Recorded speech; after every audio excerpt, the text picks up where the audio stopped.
ngilabo bantu vele abahlalela kubhala emanga nokudla nemanga bese-ke siyakwazi kusicondisa sive senkosi ukuthi imila yangwane uhulumende wakangwane umeme SADC yonke as a community njengoba sinetivumelwano lapha ku-SADC letithinta tinhlangothi letimbili kwekucala kude live lelivumelekile kufihla labo labalwela kuyawuketula imibuso noma behulumende lokubonakala ukuthi bakhethwe ngalokusemthethweni kulawo mazwe laba kuwo sikubita ngesingisi esingathi is-legitimate and constitutional government.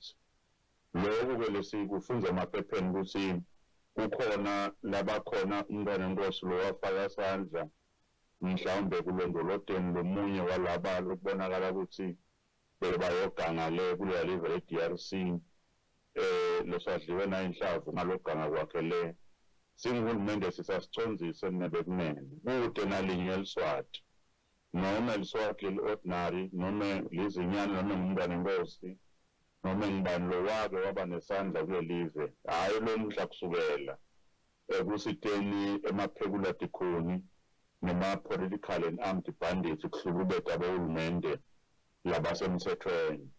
Lokhu uhulumende wakangwane uyakuphikisa, lokhu uhulumende wakangwane uthi akukake kwenteke futhi akukwenteka ngoba silive leli sihlonipha timiso takamhlabuhlangene netimiso taka-African Union netimiso taka-SADC letithi kude live leliyawufaka unyawo lwengulube etindzabeni tangekhatsi kulamanye amazwe. Siphila-ke silive laseSwatini sihlonipha lokho.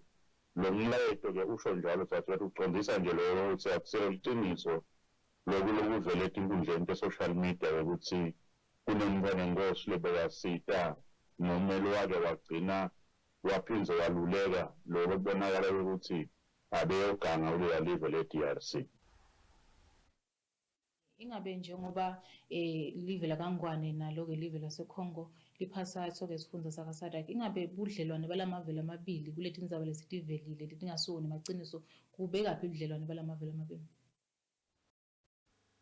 Simisa kona dzadzewethu ukuthi siyathi ukuthi ingwenyama ngesizathu usebenza matima lapha eSADC angasebenzeli live lakangwane kuphela, usebenze matima emaswati atawukhumbula ukuthi ngiyo inkosi yemhlaba lelamlile eZimbabwe nakunebulukhuni kwetepolitiki yaphindze futhi iyasita nyalo kulamalanga la kunebugudlugudu khona. Inkosi ihamba embili kuSADC kwakheni nasekulondoloteni hhayi budlelwane kuphela ngalamave eSADC kodwa nekuqinisekisa ukuthi ayakhonza siyakhonza lesifundza kude kuthula netenhlalakahle. Lekutawendeke dzadzewethu sesivele siwukhiphile umbiko sine singuhulumende ngemaciniso lesiwatiko kule ndzaba.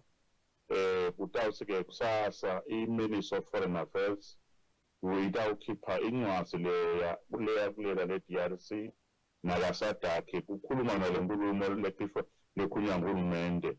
Kutawuthi ukuthi-ke Msiba wakangwane loseMozambique lokungena aphindze futhi asibukele e-DRC adibane nalusibo wase-DRC loseMozambique abeke le position yakangwane neliciniso lakhona linjengoba linjalo.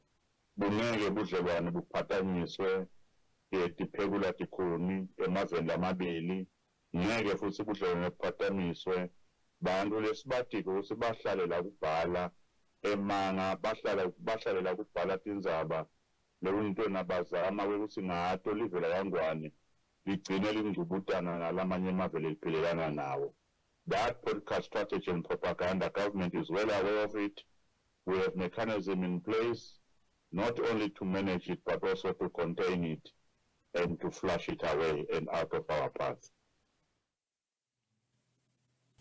Siyabonga kakhulu Ncumalo. Kwekugcina nje ngabe ungasihlebela kancane ukuthi ngabona umsebenzi wengwenyama uhamba njani khona eTaiwan? Umsebenzi wengwenyama dzadzewethu uhamba kahle kakhulu la eTaiwan.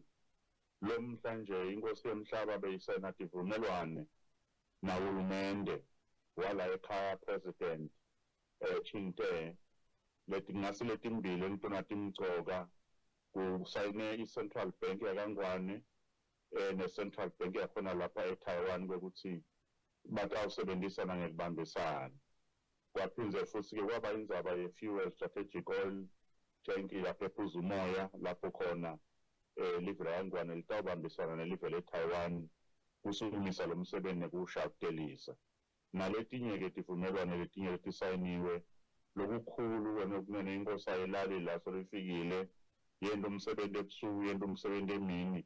Njengoba sikhuluma nje kusewayi insimbi yokuqala ebusuku la eTaiwan inkosi niloko isemsebentini kude isikhathi sekuphumula. Kakhulu Mnguni ube nobusuku lobuhle. Sibongile kakhulu saswethu nani ngalapho nibe nimilende. Lo-ke bekumahlala esangweni wahulumende yasichazela ngayo indzaba lebese ivelile kulento ekuchumana kuthi khona umntwana nenkosi lonesandla ekuphekuleni isikhulu lokwenteka khona eveni laseCongo phindze kwasichazela ngalo luhamba lungwenyama lekhona eveni leTaiwan ukuthi lihamba kahle sicubeke netindzaba ngwane lomuhle.